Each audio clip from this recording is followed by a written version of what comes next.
Alright guys, we're gonna go back to October 25th, 1957 at a barbershop at a very familiar Park Sheridan hotel in Manhattan. We're gonna be covering the assassination of Albert Anastasia, the Lord High Executioner, aka the Mad Hatter. 29 years prior to this event, Arnold Rothstein was assassinated at the same hotel.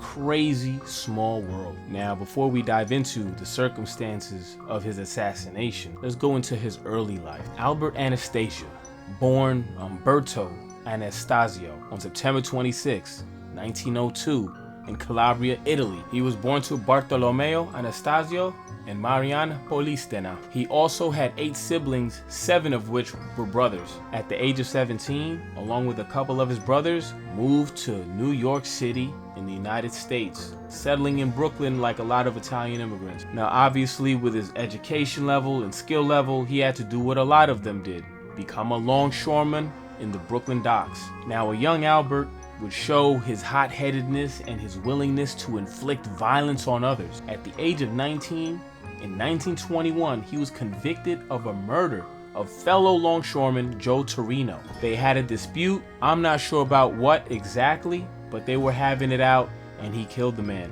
Now, unfortunately for young Albert, he was convicted of this. And was he sentenced to 20 years? No.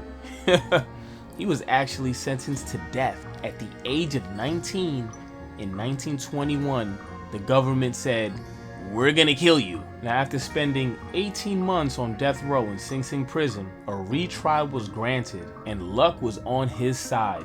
Due to legal technicalities, the case fell apart when the witness disappeared, quote unquote. Now, that close brush with death did not stop a young Albert from getting in deeper into the criminal underworld. He used his size and willingness to inflict violence to become an enforcer in his younger years for guys like Joe the Boss Masseria. Now, in 1925, he changed his name after he became a US citizen.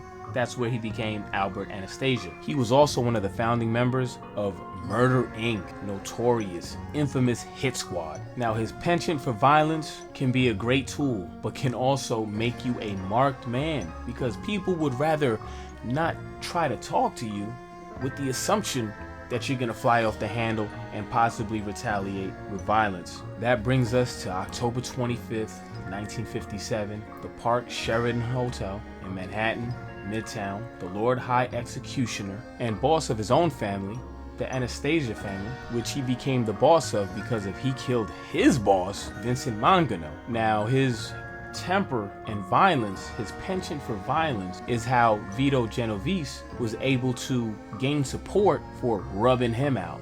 He used the fact that he was quick to resort to violence to solve any issues, not be diplomatic. He was selling memberships on the side, which was a huge no-no. He was losing a lot of money at betting tracks, making him more unpredictable, more violent, less stable. And Vito basically built up a case against him. Now, Albert doesn't realize on this fateful day, he thinks he's just gonna have a routine shave at the barbershop on the corner of 56th and 7th Avenue. And unfortunately for him, his bodyguard and driver, Anthony Coppola, parked the car downstairs and left for a brisk walk, not realizing the huge mistake that just had been made. 2 masked gunmen rushed the barbershop, pushed the barber out the way, and started shooting Albert. Albert got up with the bullet still in his chest and dove at what he thought were the gunmen, which was actually his reflection in the mirror. And the shooters, seeing him get up, decided, "We're not done," and kept on shooting until he finally hit the ground. And they got out of there and hightailed it. No one was ever charged, but everyone suspects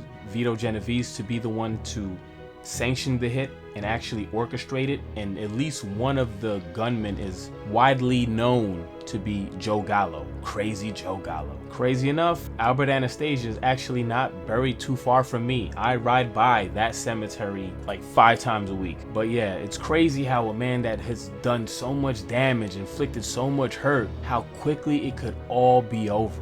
One mistake is all it takes.